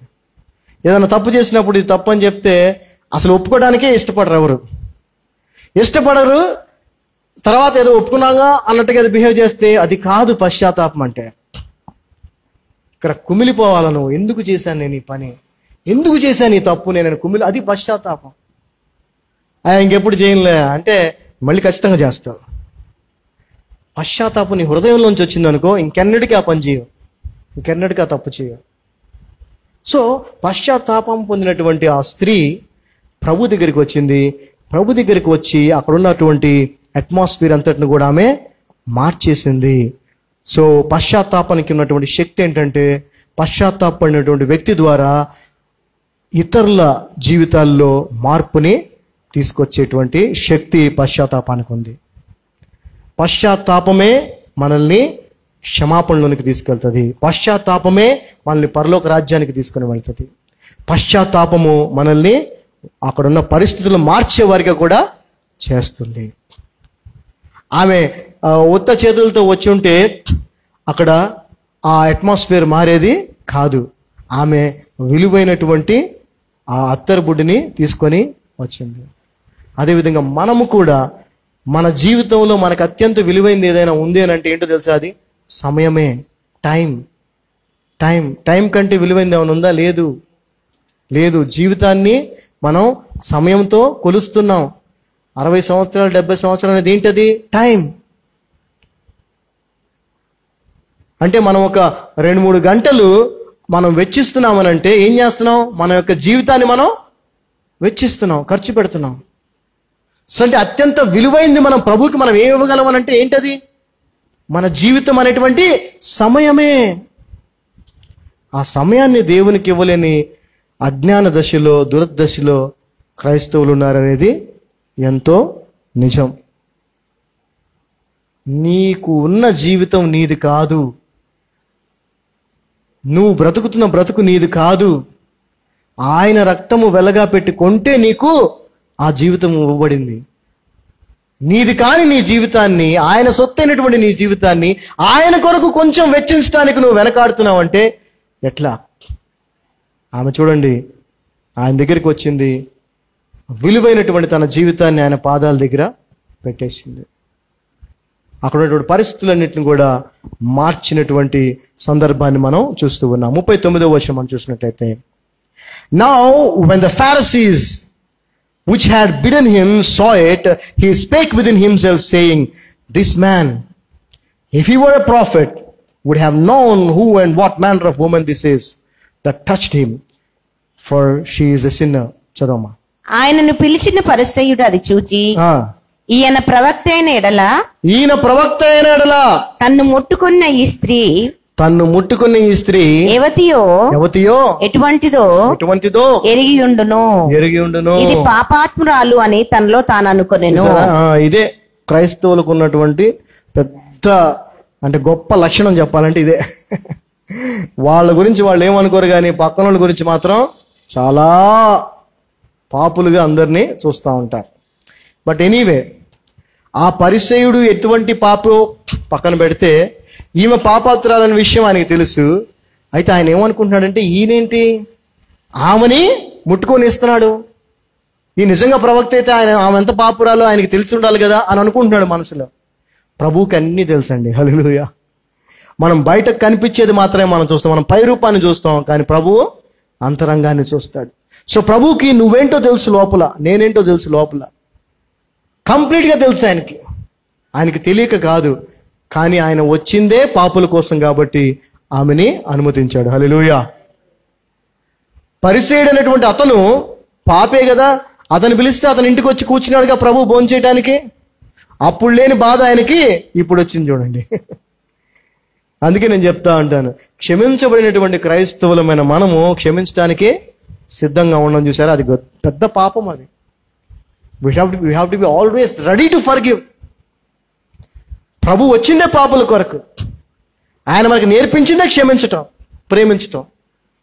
నేను చెప్పాను కదా, ఎవరైతే చెక్క పని చేస్తారో వాళ్ళు కార్పెంటర్. నేను కార్పెంటర్ అంటే మీరు నమ్ముతారా? నమ్మరు, ఒప్పుకోరు. వైద్యం చేసే వాళ్ళని డాక్టర్ అంటాం. నేను డాక్టర్ అంటే మీరు ఒప్పుకుంటారా? ఒప్పుకోరు. మనం చేసే పనిని బట్టే మనం ఎవరనేది ఇతరులకు తెలుస్తుంది. యేసు ప్రభు చెప్పినట్టుగా జీవించినప్పుడే మనం క్రైస్తవులం అవుతాం, అప్పుడే మనం ఇతరులకి క్రైస్తవులుగా కనపడతాం. ఆయన చెప్పింది ప్రేమించటం, క్షమించటం. సో ఇక్కడ మనం గమనిస్తే ఆమెని గురించి అతడు ఆ విధంగా మనసులో అనుకుంటున్నప్పుడు ప్రభు అంటున్నాడు 40వ వచనం 40th verse, and Jesus answering said unto him, Simon, I have somewhat to say unto thee. And he said, Master, say on. అందుకు యేసు, సీమోను, నీతో ఒక మాట చెప్పవలనని ఉన్నానని అతనితో అనగా అతడు బోధకుడా చెప్పు అని అన్నాడు. సో ప్రభు ఆ పరిసయ్యుని హృదయంలో ఉన్నటువంటి ఆ ఆలోచన విధానాన్ని మార్చాలనుకున్నాడు. ఈరోజు మనందరి హృదయాల్లో కూడా ఇదే ఆలోచన విధానం ఉంటుంది. మనల్ని మనం పాపులుగా, మనం తప్పు చేసిన వారిగా మనల్ని మనం ఎప్పుడు అనుకోం. ఎదుటి వారిని మాత్రం ఎంతో పాపులుగా, ఎంతో భ్రష్టులుగా, నీచులుగా మనం చూస్తూ ఉంటాం. అది గొప్ప, అది అందుకంటే పెద్ద పాపం అది. అటువంటి ఆలోచన విధానం మనలో ఉండకూడదు. పశ్చాత్తాపం పొందిన మనలో ఆ ఆలోచన ఉండకూడదు. పశ్చాత్తాపం పొందినటువంటి ఆ మేరీ ప్రభువు పరిసయ్యుడి ఇంట్లో ఉన్నాడని తెలిసి కూడా ఆ ఇంట్లోకి వెళ్ళిందా లేదా? ఆ పరిసయ్యుడి ఇంట్లో కూర్చున్నాడు ఏంటి ఈయన అనుకుందామా? అనుకోలే. ఎందుకంటే ఆమె నిజంగా పశ్చాత్తాపము చెందింది. కానీ ఆ పరిసయ్యుడు నిజంగా ఇంకా పశ్చాత్తాపము చెందలేదు.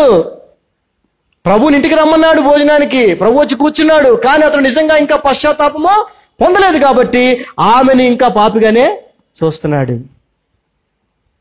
ఆ ఉద్దేశాన్ని, ఆలోచన విధానాన్ని ప్రభు మార్చాలని పేతురుతో అంటున్నాడు. నేను ఒక విషయం చెప్పాలనుకున్నాడు. పేతురు, అయ్యా ప్రభువా చెప్పన్నాడు. There was a certain creditor which had two debtors. The one owed 500 and the other 50. And when they had nothing to pay, he frankly forgave them both. Tell me therefore, which of them will love him most? Simon answered and said, I suppose that he to whom he forgave most. And he said unto him, Thou hast rightly judged. చదవమా. అప్పుడు యేసు అప్పు ఇచ్చి ఒకనికి ఇద్దరు రుణస్థులుండిరి. అప్పు ఇచ్చి అతనికి ఇద్దరు రుణస్థులు ఉన్నారు. ఒక అప్పు ఇచ్చే ఆయనకి ఇద్దరు అప్పు చేసిన వాళ్ళు ఉన్నారు. వారిలో ఒకడు 500 దేనారములను 500 దేనారములను మరి ఒకడు 50 దేనారములను అచ్చి ఉండిరి. ఆ అప్పు తీర్చుటకు వారి యొద్ద ఏమీ లేకపోయాను. కనుక అతడు వారిద్దరిని క్షమించెను. కాబట్టి వీరిలో ఎవడు అతన్ని ఎక్కువగా ప్రేమించునో చెప్పమని పేతురుని అడిగాడు. అందుకు సీమోను అతడు ఎవరికి ఎక్కువ క్షమించెనో వాడే అని నాకు తోచున్నదని చెప్పగా ఆయన నీవు సరిగా యోచించితివని అతనితో చెప్పాను. What a God we have కదా. ఎక్కడైనా ఎక్కువ తప్పులు చేసిన వాడికి ఎక్కువ శిక్ష పడుతుంది, అవునా? ఈ లోకరీతిగా అయితే. కానీ ప్రభు దగ్గర చూసారా ప్రభు తీర్పు ఎలా ఉందో? ఎక్కువ పాపాలు చేసిన వాడు క్షమించబడి ఎక్కువగా ఆయన్ని ప్రేమించి ఎక్కువగా ఆనందిస్తాడు. హల్లెలూయా. సో ఇక్కడ దయచేసి మనం ఎప్పుడు కూడా మనం ఏదో కొంచెం తప్పులు చేస్తున్నాం, చిన్న చిన్న ఏం చేసేయి వాళ్ళు మరీ భయంకరం అండి అని ఎప్పుడు అనుకోకూడదు. ఎందుకంటే వాళ్ళే ఎక్కువగా ప్రభువులు ఆనందిస్తారు క్షమించబడిన తర్వాత. అందుకని అనుకుంటా పౌలు గారు ఏమన్నారండి, నేను పాపులలో ప్రధానుడడు అన్నాడు. అంటే చూసారా, ఆయన ఎక్కువగా దేవుణ్ణి ప్రేమిస్తున్నానని చెప్పటం, అదేవిధంగా నేను ఎక్కువ ఆనందంగా, నేను ఎక్కువ పాపాలు చేశాను, నేను ఎక్కువ క్షమించబడ్డాను. నేను కూడా చెప్తా ఉంటాను చాలాసార్లు, సిలువలో యేసు ప్రభు వారు అన్ని శ్రమలు అనుభవించాడు, మరి కొరడా దెబ్బలు 39 కొరడా దెబ్బలు తిన్నాడు కదా, అందులో ఎక్కువ నా కోసమే తిన్నాడని నేను అనుకుంటాను. ఎందుకంటే ఎక్కువ పాపాలు నేను చేశాను కాబట్టి. అంతే కదా, మన పాపాల నిమిత్తం కదా ఆయన శిక్ష పడింది. సో దయచేసి మీరు ఎవరైనా నేను కొంచెం బెటర్, వాడు మరీ ఘోరం అని అనుకున్నారంటే మీరు పొరపాటు చేస్తున్నారు. ఓకే, మనం చేయాల్సింది ఏంటంటే మనము మారాలని ప్రయత్నం చేయాలి. ఆ భయంకరంగా ఉన్న వ్యక్తిని కూడా మార్చమని మనం ప్రార్థన చేయాలి. అదేవిధంగా మన జీవితం ద్వారా, మన ప్రవర్తన ద్వారా, మన తగ్గింపు ద్వారా, మన క్షమాగుణం ద్వారా మనం వారిని మార్చే అవకాశము ఉంది. సో ఇక్కడ ప్రభువు చక్కటి మాదిరి చూపించాడు. అసలు ఈ ఎగ్జాంపుల్ చెప్పటం అనేది నాకు తెలిసి ప్రపంచంలో ఎవరు చేసి, అంటే ఆయనకి మించినటువంటి జ్ఞానం గలవారు ఎవరు లేరు. జ్ఞానంకు మూలం ఆయనే జ్ఞానం కదా. ఎంత చక్కటి సమాధానం అండి. శిష్యులు కూడా అనుకుంటుండొచ్చు, ఆ పరిసయ్యుడు అలా అనుకుంటున్నాడని ప్రభు గ్రహించాడు, కానీ శిష్యుల్లో కూడా ఎవరో అనుకుంటుండొచ్చు. లేదంటే ప్రభువు ఆ పరిసయ్యుడు ఆ విధంగా ఆలోచిస్తున్నప్పుడు పరిసయ్యుడితో చెప్పకుండా ఎవరితో చెప్తున్నాడు? ప్రభు పేతురుతో చెప్తున్నాడు. అంటే పేతురు కూడా అనుకొని ఉంటాడు మనసులో. పేతురు కొంచెం తొందర ఎక్కువే కదా, తొందరగానే నిర్ణయాలు తీసుకుంటాడు కదా. సో అతను కూడా అనుకుంటాడు, పేతురు కూడా అనుకున్నాడు, ఏంటి ఈ పాపురాలతో అని అనుకుని ఉంటాడు. అందుకని పేతురు చెప్పాడు ఆయన. సో శిష్యులమైనా ప్రభు బిడ్డలమైనా మనం కూడా కొన్నిసార్లు ఇటువంటి తప్పులు చేస్తాం. ఇటువంటి తప్పులు చేయని వారు ఎవరయ్యా అంటే నిజంగా పశ్చాత్తాపం పొందినవారు. పశ్చాత్తాపం పొందినవారు ఇలాంటి పని చెయ్యరు. ఎందుకనంటే వారు చేసిన తప్పు వారికి తెలుసు కాబట్టి ఇతరుల పరిస్థితిని కూడా వాళ్ళు అర్థం చేసుకోగలుగుతారు. ఆ తర్వాత మనం గమనిస్తే 44 words. And he turned to the woman and said unto Simon, See thou this woman, I entered into thine house, thou gavest me no water for my feet. But she hath washed my feet with tears, and wiped them with the hairs of her head. Thou gavest me no kiss. But this woman, since the time I came in, hath not ceased to kiss my feet. My head with oil thou did not anoint, but this woman hath anointed my feet with ointment. Wherefore I say unto thee, her sins, which are many, are forgiven. For she loved much, but to whom little is forgiven, the same loveth little. Then he said unto her, thy sins are forgiven. చదవమ్మా. ఆ స్త్రీ వైపు తిరిగి సీమోనుతో ఇట్లనెను, ఈ స్త్రీని చూచున్నావే, నేను నీ ఇంటిలోనికి రాగా నీవు నా పాదములకు నీళ్ళు ఇయ్యలేదు, కాని ఈమె తన కన్నీళ్లతో నా పాదములను తడిపి తల వెంట్రుకలతో తుడిచెను. నీవు నన్ను ముద్దు పెట్టుకొనలేదు, కాని నేను లోపలికి వచ్చినప్పటి నుండి ఈమె నా పాదములు ముద్దు పెట్టుకొనుట మానలేదు. నీవు నూనెతో నా తల అంటలేదు, కాని ఈమె నా పాదములకు అత్తరు పూసెను. ఆమె విస్తారముగా ప్రేమించెను కనుక ఆమె యొక్క విస్తార పాపములు క్షమింపబడనని నీతో చెప్పుచున్నాను. ఎవనికి కొంచెంగా క్షమింపబడునో వాడు కొంచెంగా ప్రేమించునని చెప్పి నీ పాపములు క్షమింపబడి ఉన్నవని ఆమెతో అనెను. హల్లెలూయా. చూసారా, పశ్చాత్తాపం పొందినటువంటి ఆ స్త్రీ ప్రభు పాదాల దగ్గరికి వచ్చింది, తన జీవితాన్ని ప్రభువుకి సమర్పించింది. జనరల్గా కాళ్ళు కడుక్కోవడానికి నీళ్లు ఇవ్వాలి, ఆ పనిని వాళ్ళు చేయటం మర్చిపోయారు. కానీ ఆమె తన కన్నీరుతో ఆయన పాదాలు, అదేవిధంగా మరి తలని మరి అభిషేకించడం అనేది ప్రవక్తలకి దేవుడు చేసేవాడు కదా. సమూయేలు కూడా దావీదుని అలాగే తైలం రాసి అభిషేకించాడు. మరి యేసు ప్రభు ప్రవక్తే నమ్ముతున్నారు కదా వాళ్ళు, కానీ ప్రభు తల మీద మరి అభిషేకం చేశారా? చేయలా. కానీ ఆమె ఆయన పాదాలని ఆ అత్తరుతో అభిషేకించింది. అంటే ఆమె తన జీవితముతో తనకున్న విలువైన వాటితో ఆయనను ఆరాధించింది. She worshipped the lord with all her life and with all the greatest things she has.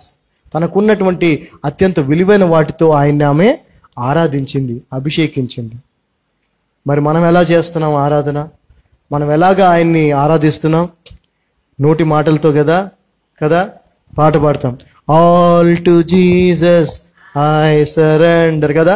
తెలుగులో కూడా యేసునాథ, ఇది ఉంటది కదా, యేసు స్వామి నీకు నేను నా సమస్తము. ఆ పాట ఎవరు పాడినా నాకు నవ్వు వస్తూనే ఉంటుంది.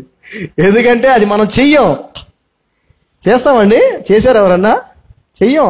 కానీ పాట అంటే అప్పుడు పాటలు రాసిన వాళ్ళు ఎంతో ఆత్మీయంగా వాక్యాన్నే పాటల్లో పెట్టి రాశారు. ఎందుకంటే కనీసం వాటిని పాడుతూ ఉంటే విని పాడి అప్పుడన్నా వీళ్ళు మారుతారేమో అని. అబ్బే, మనం పాడటంలో టాలెంట్ పెంచుకొని మనం ఎదిగిపోయాం, కానీ పని మాత్రం చెయ్యం. అదే వాడు అన్నాడు కదా, ఏమని, అయా పనికిళ్ళరా అంటే కొడుకుతో ఏమన్నాడు, ఓకే నాన్న నేను చేస్తాను. చేశాడు వాడు. అలాగే మనవాడు కూడా నోటితో ఏం చేస్తారు, నా సమస్తం కాదు కదా, కొద్దిగా కూడా మనం ఆయన కొరకు వెచ్చించాం. జీవితం అనే సమయాన్ని వెచ్చించాం, ఆయన మనకు అనుగ్రహించిన దేన్ని మనం వెచ్చించాం. ఆమెకి ఆయన ఇచ్చినటువంటి ఆమె కలిగి ఉన్నదంతా కూడా ఆయనకు సమర్పించింది, ఆమె జీవితంతో పాటుగా. దానివల్ల ప్రభువు ఆమెను అభినందించాడు. God has appreciated her. So when you have done the deed of repentance, you will be appreciated by God. మనుషుల ద్వారా నీకు అప్రిషియేషన్ దొరకపోవచ్చేమో, కానీ ప్రభువు నుంచి నీకు అప్రిషియేషన్ ఖచ్చితంగా ఉంటుంది. మేము కూడా సేవలోకి వచ్చినప్పుడు ఉద్యోగం మానేసి, మా దగ్గర చాలా బంగారం చాలా ఉండేదిలేండి కథ. అయితే అవన్నీ కూడా అమ్మేస్తూ టీవీ ప్రోగ్రామ్స్ చేస్తూ ఎవరిని అడగకుండా మోత్కూరులో ప్లాట్ ఉంటే అమ్మేశాం, గుంటూరులో నా పోర్షన్ ఆఫ్ హౌస్ అమ్మేశాం. ఇవన్నీ అమ్మేస్తూ పరిచర్య చేస్తూ ఉంటే అందరూ మమ్మల్ని పిచ్చోళ్ళేమో అనుకున్నారు. ఎందుకంటే రివర్స్ కదా జనరల్ జరిగేది. ఏంటి, మినిస్ట్రీలోకి రాగానే ఏం చేస్తారు, సంపాదన పెరగాలి కదా. మాకేంటంటే అంటే మేము నమ్మినటువంటి బోధ అది, క్రీస్తు బోధ అది. లాస్ట్ సండే కూడా మేము చెప్పడం జరిగింది. లాస్ట్ సండే వాక్యం కూడా మీరు వినండి. ఒక విశ్వాసం సరిపోదు, విశ్వాస సంబంధమైన క్రియలు ఉండాలి. ఆ క్రియలు కూడా దేంతో చేయాలి? ప్రేమతో చేయాలి. ప్రేమ వలన కార్యసాధకము విశ్వాసమే ప్రయోజనము అని బైబిల్ చెప్తా ఉంది. Faith which worketh by love is profitable అంటుంది వాక్యం.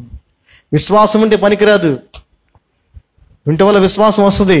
కానీ విశ్వాసం ఉందేని తెలియాలంటే ఏంటి? విశ్వాస సంబంధమైన క్రియలు నువ్వు చేయాలి కదా. లాస్ట్ సండే మెసేజ్ వినండి, తప్పకుండా వినండి. Because every week God is giving us with his truth. So దయచేసి మనం తెలుసుకోవాల్సిన విషయం ఏంటంటే, యేసు ప్రభు వారు ఆమెను మెచ్చుకోవటం మనం ఇక్కడ చూస్తా ఉన్నాం. చూడండి ఒకసారి మనం ఇదే విషయాన్ని మత్తయి కూడా తన యొక్క సువార్తలో రాశాడు. మత్తయి సువార్త 26వ అధ్యాయము ఒకసారి చూద్దాం. మత్తయి సువార్త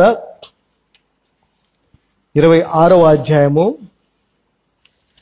6వ వచనం నుంచి ఒకసారి మనం చదివినట్లయితే, Matthew gospel 26th chapter from 6th verse. Now when Jesus was in Bethany in the house of Simon the leper, there came unto him a woman having an alabaster box of very precious ointment, and poured it on his head as he sat at meat. But when his disciples saw it, they had indignation, saying, to what purpose is this waste? For this ointment might have been sold for much and given to the poor. When Jesus understood it, he said unto them, why trouble ye the woman? For she hath wrought a good work unto me. For ye have the poor always with you, but me ye have not always. For in that she hath poured this ointment on my body, she did it to my burial, for my burial. Verily I say unto you, wheresoever this gospel shall be preached in the whole world, there shall also this that this woman hath done be told for a memorial of her. Chadoma. యేసు బేతనీలో కుష్ఠరోగి అయిన సీమోను ఇంట ఉన్నప్పుడు ఒక స్త్రీ మిక్కిలి విలువ గల అత్తరుబుడ్డి తీసుకుని ఆయన యొద్దకు వచ్చి ఆయన భోజనమున కూర్చుండగా దాన్ని ఆయన తల మీద పోసెను. శిష్యులు చూచి కోపపడి, ఈ నష్టమెందుకు? దీనిని గొప్ప వెలకు అమ్మి బీదలకు ఇయ్యవచ్చునే అనిరి. చూసారా, ఇక్కడ ఇంకొక పర్సెప్షన్ కూడా ఉంది. People will have different perceptions towards something. ఒక విషయాన్ని, ఒక దాని గురించి ఒక్కొక్కరు ఒక్కొక్క విధంగా ఆలోచిస్తారు, అనుకుంటూ ఉంటారు. కానీ మనము వాక్యం ఏం చెప్తుందో, ప్రభు యొక్క ఉద్దేశం ఏంటో దాన్నే మనము గ్రహించాలి, దాన్నే నమ్మాలి, దాన్నే అనుసరించాలి. మనుషుల పర్సెప్షన్ మనకు అవసరం లేదు. ఇక్కడ శిష్యులు ఆ మాట అన్నట్టుగా మనం చూస్తా ఉన్నాం. ఎందుకు అనవసరంగా వేస్ట్ చేసింది, దాన్ని అమ్మి బీదలకు ఇవ్వచ్చు కదా అని. అయితే ఇంకొక సువార్తలో మనం చూస్తే యూదా, ఇస్కరియోతు యూదా ఆ మాట అన్నట్టుగా మనం చూస్తాం. ఇస్కరియోతు యూదా అంటాడు, ఎందుకు దీనికి వేస్ట్ చేసావు, దీన్ని నువ్వు అది అమ్మేసి బీదలకు ఇవ్వచ్చు కదా అని అంటాడు. అయితే అక్కడ ఏం రాయబడి ఉంటుందంటే, అతడు నిజంగా బీదలకు అది ఇవ్వాలనేటువంటి ఉద్దేశంతో చెప్పలేదు. అతడి యొద్ద డబ్బు సంచి, యూదా was the treasurer of Jesus Christ ministry. యేసు ప్రభు పరిచర్యకు యూదా అనే వ్యక్తి ఏమంటారండి, కోశాధికారి. ట్రెజరర్ అంటే ఏంటమ్మా తెలుగులో? సరే, ఈ డబ్బులు ఎన్ని మెయింటైన్ చేసేది ఆయనే. డబ్బు సంచి యూదా దగ్గర ఉండేదన్నమాట. సో అంతేకాదు, అక్కడ రాసి ఉంటుంది ఏమని, ఆ సంచిలోంచి అప్పుడప్పుడు దాంట్లోంచి అతను దొంగతనం చేస్తూ కొట్టేస్తూ ఉండేవాడు కూడా అక్కడ రాసి ఉంటుంది. సో అతనికి డబ్బు మీద ఆశ ఉంది కాబట్టి ఆ ఉద్దేశంతో ఆ మాట అన్నాడు. ఎందుకు ఇక్కడ వేస్ట్ ఎందుకు చేస్తున్నారు, అది అమ్మి బీదలకు ఇవ్వచ్చు కదా అని. ఈ రోజున చాలా మంది డబ్బు మీద ఆశ ఉన్నటువంటి సేవకులు, యూదా లాంటి సేవకులే ఏం చేస్తున్నారంటే, ఆర్ఫనేజ్లు, ఓల్డ్ ఏజ్ హోమ్లను పెట్టి డబ్బులు దేవుని పేరిట తీసుకొని బీదలకు ఇస్తామని చెప్పి ఏం చేస్తున్నారు, వాళ్ళకు 10 పైసలు ఇచ్చి 90 పైసలు వీళ్ళు. యూదాలే ఎక్కువ. ఈ రోజున ప్రభు శిష్యులుగా ఉన్న వారిలో, సేవకులుగా ఉన్న వాళ్ళు యూదాలు ఎక్కువ ఉన్నారు తప్ప, మరి నిజంగా ఆయన వెంబడించడం, యోహాన్ లాంటి వారు ఆయన ప్రేమించేవారు చాలా తక్కువ. అయితే ఇక్కడ ప్రభు ఏమంటున్నాడు, 13వ వచనం చదవమ్మా చాలు. సర్వలోకమందు సర్వలోకమందు ఈ సువార్త ఎక్కడ ఈ ప్రకటించబడునో సువార్త ఎక్కడ ప్రకటించబడునో అక్కడ ఈమె చేసినదియు ఈమె జ్ఞాపకార్థముగా ప్రశంసింపబడునని మీతో నిశ్చయంగా చెప్పుచున్నానని చెప్తున్న వార్త. Hallelujah. What a great blessing it is కదా. ప్రభు నోటితో ప్రభు అన్నాడు, ప్రపంచంలో ఎక్కడెక్కడ సువార్త ప్రకటించబడుతుందో అక్కడక్కడ ఈమె నా కొరకు చేసిన ఈ పనిని అందరూ ప్రశంసిస్తారు అని. హల్లెలూయా. మరి ఆ మెమోరియల్గా, ఆమె జ్ఞాపకంగా మరి ఈరోజు మనం చెప్పుకుంటున్నాంగా 2025 సంవత్సరాల తర్వాత ప్రభు వచ్చే వరకు కూడా జరుగుద్ది. ఎందుకంటే ప్రభు చెప్పాడు కాబట్టి జరగాల్సింది అంతే. So we have to appreciate her. మరి అదేవిధంగా మనము కూడా ఆ స్థానంలో ఉండాలని ప్రభు కోరుకుంటున్నాడు. ఎందుకంటే మనము కూడా ఆమె లాంటి పాపులమే. మనము కూడా ఆయన ద్వారానే క్షమించబడ్డాము. అయితే పశ్చాత్తాపడ్డామా లేదా అనేది ఇంపార్టెంట్. నువ్వు క్షమించబడ్డావని, లేదంటే ఒక వ్యక్తిని, తప్పు చేసిన వ్యక్తిని నేను క్షమించేయచ్చు కదా. ఉదాహరణకి మనకెవరో మోసం చేశాడండి, మనం దేవుని బిడ్డలం కాబట్టి మనం వాడిని క్షమించేసాం అనుకోండి. క్షమించేసినంత మాత్రాన వాడు పశ్చాత్తాపడ్డాడు అంటావా? లేదు. పశ్చాత్తాపడటం అనేది డిఫరెంట్ ఆస్పెక్ట్. అది పశ్చాత్తాపం అనేది డిఫరెంట్, రిపెంటెన్స్ అనేది డిఫరెంట్. నువ్వు క్షమించేసావు సరే, రిపెంటెన్స్. అలాగే ప్రభు క్షమించేశాడు మనందరినీ, మనం క్షమించబడ్డాం. కానీ పశ్చాత్తాపడ్డామా?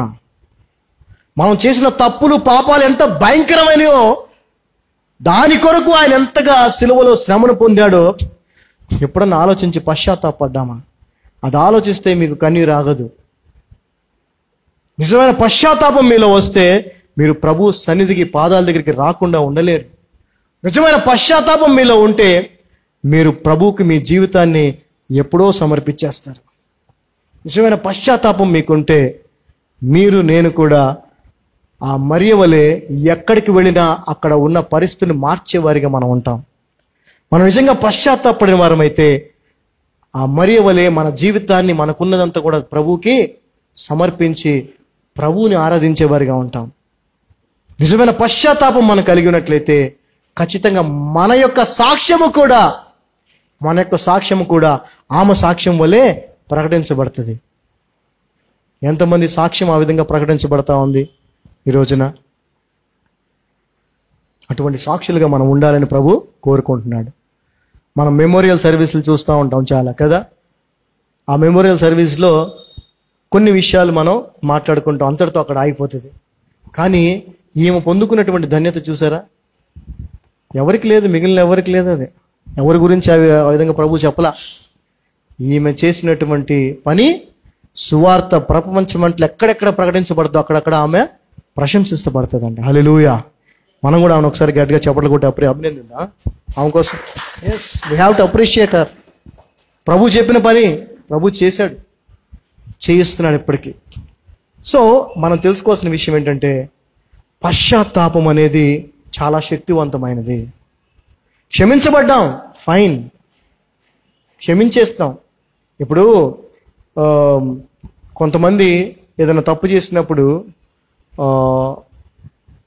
చాలామంది ఏం చేస్తారంటే, ఈ కేసు గీసు ఎందుకులేండి, ఎవడో చిన్న దొంగతనం చేశాడు వచ్చి ఇంటి దగ్గర, పట్టుకొని వాడు తిట్టి 2 దెబ్బలేసి కేసు రాస్తే పోలీసు తీసుకుని జైలుకి వెళ్తారు. మనం పోనీ వారు ఇంకెప్పుడు చేయబాగానే వదిలేస్తాం.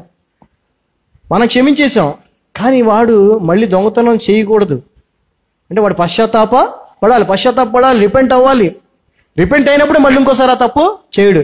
వీళ్ళు క్షమించారు కదా అని వాడు చేయకుండా ఉంటాడా?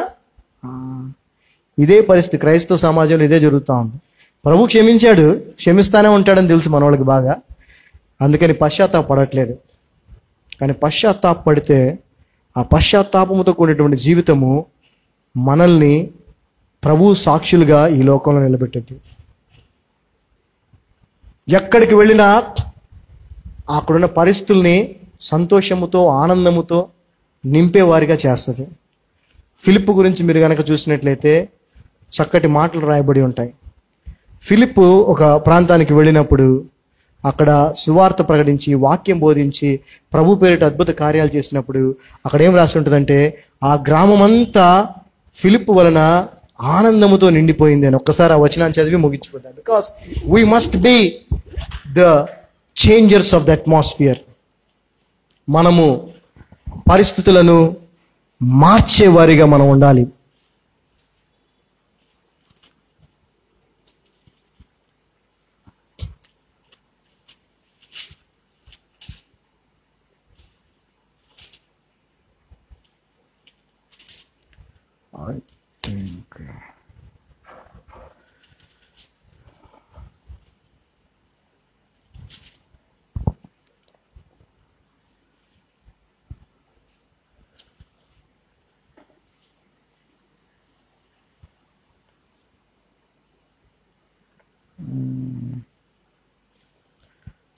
I think it's అపోస్తుల కార్యంలో ఉందమ్మా అది. ఒకసారి చూడండి ఆ వచనం.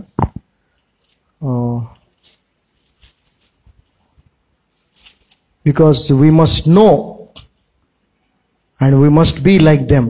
వారిలాగా మనం కూడా ఉండాలి. అపోస్తుల కార్యములు 8వ అధ్యాయం. అపోస్తుల కార్యములు 8వ అధ్యాయం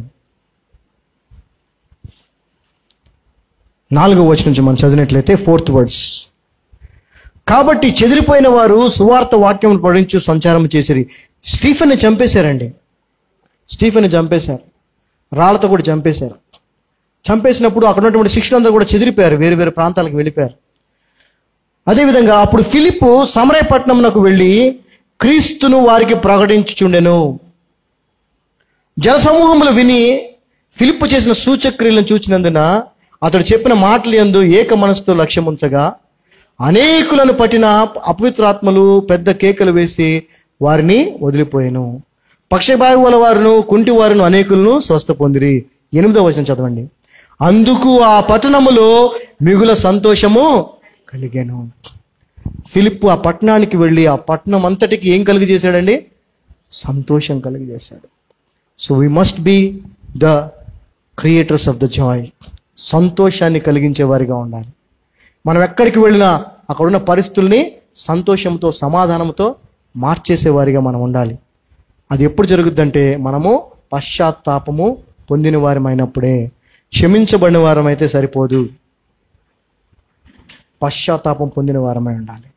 మీకు అర్థమైంది కదా పాయింట్? అది క్లియర్గా మనం ఒకళ్ళు క్షమించేయచ్చు, మనం క్షమించేస్తాం, కానీ వాళ్ళు పశ్చాత్తాపం పొందితేనే వాళ్ళలో మార్పు. అదేవిధంగా ప్రభు మనల్ని క్షమించాడు, మనం పశ్చాత్తాపం పొందితేనే మనలో మార్పు వస్తుంది. పశ్చాత్తాపం పొందిన తర్వాత మరియ చేసినటువంటి పనులు ఏవైతే ఉన్నాయో అవన్నీ కూడా మనము చేయాలి. ప్రభు పాదాల దగ్గరికి రావాలి, ప్రభు ఎక్కడుంటే అక్కడికి రావాలి. ఈ జీవితం మాది కాదు, ఆయనే వెలపెట్టి కొన్నాడు కాబట్టి ఆయనకే నా జీవితం అని జీవితాన్ని మనం కలిగి ఉన్నదంతా కూడా ప్రభువుకి సమర్పించాలి. ఖచ్చితంగా అప్పుడు మనం కూడా ప్రభు చేత ఆశీర్వదించబడతాం, వాగ్దానాలను పొందుకుంటాం, ప్రభుకి గొప్ప సాక్షులుగా ఈ లోకంలో జీవిస్తాం. So come to him, submit all that you have and do his service. That's it, you are blessed.